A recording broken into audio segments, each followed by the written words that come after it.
మహాభారతం తెలుసుకున్నాం. ఫస్ట్ వాళ్ళ ఫ్యామిలీ గురించి తెలుసుకుందాం. ప్రతాపరాజుకి సునందలకి శాంతనుడు పుడతాడు. శాంతనుడికి ఇద్దరు భార్యలు, గంగాదేవి, సత్యవతి. గంగాదేవికి శాంతనుడికి దేవవ్రతుడు పుడతాడు, అంటే భీష్ముడు. తర్వాత సత్యవతికి శాంతనుడికి చిత్రాంగదుడు, విచిత్ర వీర్యుడు, వ్యాసుడు కూడా పుడతాడు. కానీ సత్యవతికి పరాశర మునితో వ్యాసుడు పుడతాడు. అది మహాభారతం రచించిన వ్యాసుడు. చిత్రాంగదుడు కొన్ని రోజులైన తర్వాత చనిపోతాడు. విచిత్ర వీర్యునికి ఇద్దరు భార్యలు, అంబిక, అంబాలిక. అంబికాకి ధృతరాష్ట్రుడు పుడతాడు, అంబాలికకి పాండురాజు పుడతాడు. అక్కడే ఉన్న దాసికి విదురుడు పుడతాడు. ధృతరాష్ట్రునికి గాంధారితో పెళ్లైతుంది. గాంధారికి ఒక వరం వల్ల 100 మంది పుడతారు. అందులో 99 మంది అబ్బాయిలు, ఒక అమ్మాయి. అమ్మాయి పేరు దుశ్శల. అబ్బాయిలలో మనకి ఇద్దరు ఇంపార్టెంట్, దుర్యోధనుడు, దుశ్శాసనుడు. పాండురాజుకి ఇద్దరు భార్యలు, మాదిరి, కుంతి. కుంతికి ధర్మరాజు, అర్జునుడు, భీముడు, వీళ్ళు ముగ్గురు పుడతారు. మాదిరికి నకులుడు, సహదేవుడు, వీళ్ళు పుడతారు. వీళ్ళు ఇంపార్టెంట్. ఇంకా వీళ్ళ భార్యలు ఇంకా చాలా మంది ఉన్నారు. ఇంపార్టెంట్ తెలుసుకున్నాం. ఇంకా ముందు స్టోరీ వింటుంటే మీకే అందరు తెలుస్తుంటారు. మహాభారతం రచించింది వ్యాసుడు. ఫస్ట్ మనం వ్యాసుడు దగ్గర నుంచి స్టార్ట్ చేద్దాం. వ్యాసుడు అమ్మ నాన్న సత్యవతి, పరాశరముని. సత్యవతి దేవి ఒక చేప కడుపులో నుంచి ఉడుతుంది. అది ఎట్లా అనంటే, ఒకసారి బ్రహ్మదేవుని శాపం వలన ఒక దేవకన్య చేపగా మారి ఒక నదిలో తిరుగుతుంటది. ఆ చేప జాలర్ల చేపలు పట్టడానికి పోయినప్పుడు ఆ చేప వాళ్ళ పడి వాళ్ళు బయటకు తీసుకొస్తారు. అది చూడడానికి చాలా డిఫరెంట్ గా ఉంటది. డిఫరెంట్ ఉండగానే జాలర్లందరూ వెంటనే చేపను కట్ చేస్తారు. కట్ చేయగానే వాళ్ళు షాక్ అయ్యేటట్టు అందులో నుంచి ఒక మగ శిశువు, ఒక ఆడ శిశువు బయటపడతారు. వాళ్ళు వెంటనే ఆ దేశ మహారాజు అయిన దాస్య మహారాజు దగ్గరికి తీసుకుపోయి ఈ విషయం అంతా చెప్పిన తర్వాత ఇంకా కొన్ని రోజులు వాళ్ళు అక్కడే పెరుగుతారు. కొన్ని రోజులు అయిన తర్వాత ఆ మగ శిశువు ఆ మత్స్య దేశానికి రాజు అవుతాడు.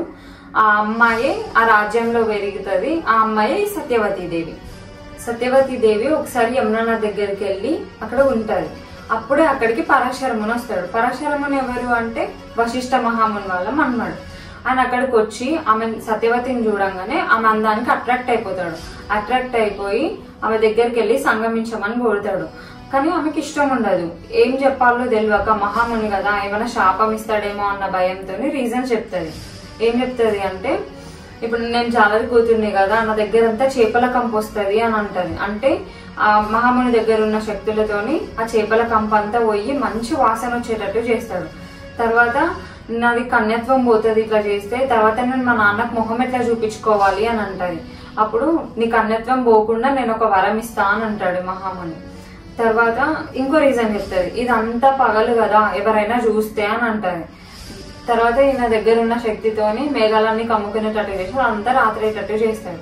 ఇంకేమో చేసేదేం లేక ఓకే అంటది. వాళ్ళిద్దరి కలయిక వల్లనే వ్యాసుడు పుడతాడు. వ్యాసుడు మహాభారతాన్ని రచిస్తాడు. ఇప్పుడు మనం భీష్ముని గురించి తెలుసుకుందాం. ఇక్ష్వాకులలో మహాభీష్ముడు అనే గొప్ప రాజు ఉంటుండే. ఆయన 100 రాజసూయ యాగాలు, 1000 అశ్వమేధ యాగాలు చేసి దేవతలను మెప్పించి వాళ్ళకి సేవ చేయడానికి స్వర్గానికి వెళ్తాడు. వాళ్ళకి సేవ చేస్తున్న టైంలో ఒకసారి సభలో అక్కడికి గంగాదేవి వస్తుంది. అప్పుడే గట్టిగా గాలి వస్తుంది. గాలి రాగానే గంగాదేవి చీర అనేది కొంచెం పైకి లేస్తుంది. లేస్తున్నప్పుడు అక్కడ ఉన్న దేవతలందరూ తల దించుకుంటే మహాభీష్ముడు మాత్రం ఆమె వైపే చూస్తుంటాడు. దానికి బ్రహ్మదేవునికి కోపం వచ్చి, నువ్వు ఇంత పవిత్రమైన సభను నువ్వు అపవిత్రం చేసినావు అని చెప్పి శాపం ఇస్తాడు. నువ్వు మానవ వనితకు పుడతావని శాపం ఇస్తాడు. మహాభీష్ముడు తప్పును ఒప్పుకొని బ్రహ్మదేవుని క్షమించమని అడిగి ఒక కోరిక కోరుతాడు. ఏంటంటే, మానవులలో పుణ్యాత్ముడైన ప్రతీపుడు ఉన్నాడు, నన్ను ఆయనకి కొడుకుగా పుట్టించండి అని అడుగుతాడు. దానికి బ్రహ్మదేవుడు సరే అట్లానే జరుగుతుంది అని అంటాడు. తర్వాత కొన్ని రోజులైన తర్వాత ప్రతీపునికి సునందలకి ఆ మహాభీష్ముడే శాంతనుడిలాగా పుడతాడు. శాంతనుడు పుట్టిన తర్వాత ప్రతీపుడు కొన్ని రోజులైన తర్వాత రాజ్యాధికారాలని శాంతనుడికి అప్పచెప్పి ప్రతీపుడు తపస్సు చేసుకోవడానికి వెళ్ళిపోతాడు.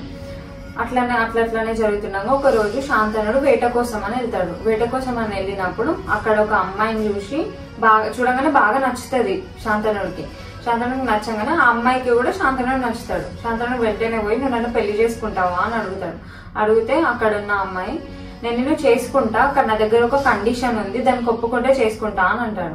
ఆ కండిషన్ ఏంది అని అంటే, నువ్వు నాకు పెళ్ళైన తర్వాత నేనేం చేసినా ఒక్క క్వశ్చన్ కూడా అడగద్దు, ఏం చేసినా అడ్డు రావద్దు అసలు అని అంటది. అంటే శాంతనుడు వెంటనే ఓకే అంటాడు. అంత పెద్ద కండిషన్ కి శాంతనుడు ఓకే అని ఎందుకు అంటాడు అంటే, వాళ్ళ నాన్న ప్రతీపుడు చెప్పిన ఒక మాట గుర్తొస్తుంది. అదేంటి అని అంటే, ఇప్పుడు ఒక నది పక్కన తపస్సు చేసుకుంటున్నప్పుడు ఒక రోజు తపస్సులో ఉన్నప్పుడు ఒక అమ్మాయి వచ్చి ఆయన తొడపైన కూర్చుంటది. కూర్చోగానే ఇప్పుడు ఎవరమ్మా నువ్వు వచ్చిన తొడపైన కూర్చున్నావు అని అంటే, నేను గంగాదేవిని, నిన్ను పెళ్లి చేసుకోవాలనుకుంటున్నా అని అంటది. నాకు ఆల్రెడీ పెళ్లి అయింది, నేను ఇంకెవరిని పెళ్లి చేసుకోదలుచుకోలేదు, అయినా నువ్వు నా కుడి తోడపైన కూర్చున్నావు అంటే నువ్వు నా కొడుకులు కూతుళ్ళు కూర్చునే సైడ్ కూర్చున్నావు, నువ్వు నా కొడుకుని పెళ్లి చేసుకో అని అంటాడు. అంటే వెంటనే దానికి ఓకే అని గంగాదేవి అక్కడి నుంచి వెళ్ళిపోతాడు. అదే మాట తర్వాత శాంతనుడికి ఇప్పుడు చెప్తాడు. ఆ మాట చెప్పగానే నేను ఆ అమ్మాయిని ఎట్లా గుర్తించాలి అని అడుగుతాడు. అడగంగానే ఆ అమ్మాయి ఒక నది దగ్గర ఉంటది, ఆమె ఏది చెప్పినా నువ్వు ఓకే అను, ఏం క్వశ్చన్ అడగకు అని అంటాడు.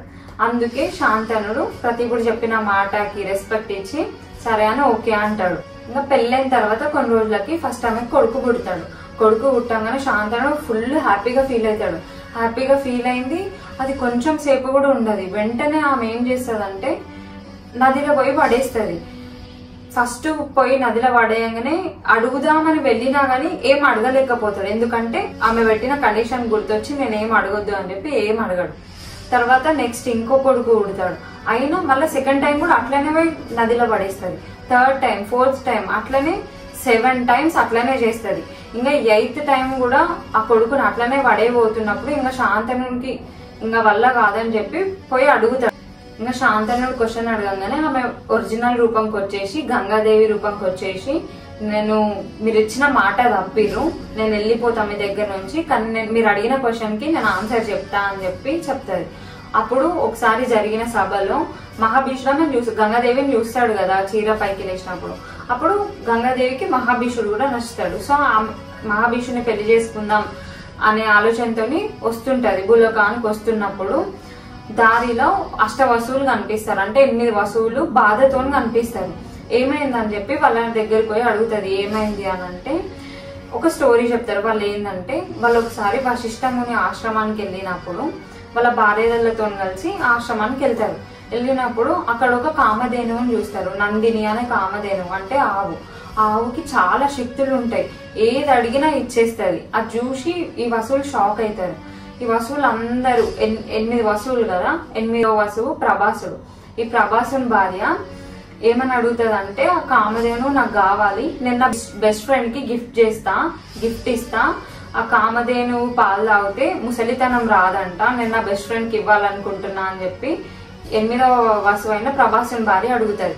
అడగంగానే వీళ్ళందరూ ఓకే అని అనుకుని ఇంకా ఆ కామధేను దొంగతనం చేయడానికి పోతారు. దొంగలిస్తారు. దొంగలించిన తర్వాత వశిష్ఠ మహాముని దివ్య దృష్టితో తెలుసుకొని దొంగిలిస్తున్నారని తెలుసుకొని ఆ 8 వసువుల దగ్గరికి పోయి మీరు ఇంతటి నేరాన్ని చేస్తారా అని చెప్పి పెద్ద శాపం ఇస్తాడు. వాళ్ళని మీరు మళ్ళీ భూలోకాన పుడతారు అని చెప్పి శాపం ఇస్తాడు. దానికి ఆ 8 వసువులు మేమంతా తప్పు చేసినాం, మమ్మల్ని క్షమించండి అని మునిని కోరుకుంటే మీ అందరూ పుట్టిన వెంటనే మళ్ళీ మరణించి మళ్ళీ వసువుల్లాగా అయిపోతారు, కానీ ఈ 8వ వసువు ప్రభాసుడు మాత్రం ఈ నేరానికి ముఖ్య కారణం కాబట్టి ఆయన భూలోకాన్ని అట్లనే ఉంటాడు అని చెప్తారు. ఇదంతా గంగాదేవికి చెప్పంగానే గంగాదేవి అర్థం చేసుకొని సరే నేను మిమ్మల్ని పుట్టిన వెంటనే మరణించేటట్టు చేస్తా అని చెప్పి ఇంకా ఆ మాట ఇచ్చి పోతుంది. తర్వాత పుట్టిన వెంటనే ఆ 7 వసువులకి శాప విమోచనం కలిగి వాళ్ళు మళ్ళీ వసువులాగా మారిపోతారు. ఇంకా శాంతనునికి ఇదంతా జరిగిందంతా చెప్పి మీరు ఇచ్చిన మాట తప్పినారు కాబట్టి నేను నా కొడుకుని తీసుకొని పోతున్నా, కొన్ని రోజులు అయిన తర్వాత కొంచెం పెద్దగా అయిన తర్వాత నేను మళ్ళీ మీ దగ్గరికి తీసుకొస్తా అని చెప్పి తీసుకొని పోతుంది. 8వ వసువే దేవవ్రతుడు. దేవవ్రతుడు అంటే భీష్ముడు.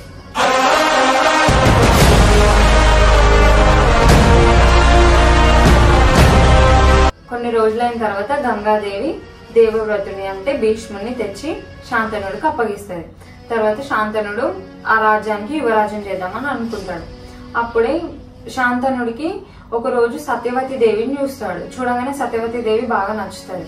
నచ్చంగా పెళ్లి చేసుకుందామని అనుకుంటాడు. సత్యవతి దేవిని పెళ్లి చేసుకుందాం అనుకుని వాళ్ళ నాన్న దగ్గరికి పోయి అడగంగానే అప్పుడు వాళ్ళ నాన్న ఒక మాట అంటాడు. అదేంటి అంటే, ఇప్పుడు భీష్ముడే ఎట్లయినా రాజు అవుతాడు, తర్వాత నా కూతురికి పుట్టిన కొడుకుల పరిస్థితి ఏం కావాలి, వాళ్ళు రాజు కాకుండానే ఉండిపోతాడు కదా, అప్పుడు నా కూతురికి ఏం వాల్యూ ఉంటది అని అడుగుతాడు. అప్పుడు శాంతనుడికి ఏం చేయాలో అర్థం కాక అక్కడి నుంచి వెళ్ళిపోతాడు.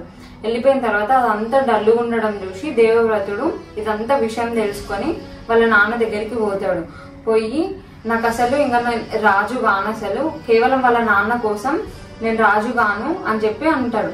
అంటే అప్పుడు వాళ్ళ నాన్న నువ్వు రాజు కావు, సరే తర్వాత నీకు పెళ్ళైతే నీ పిల్లలు రాజు కావాలనుకుంటారు కదా అని అంటాడు.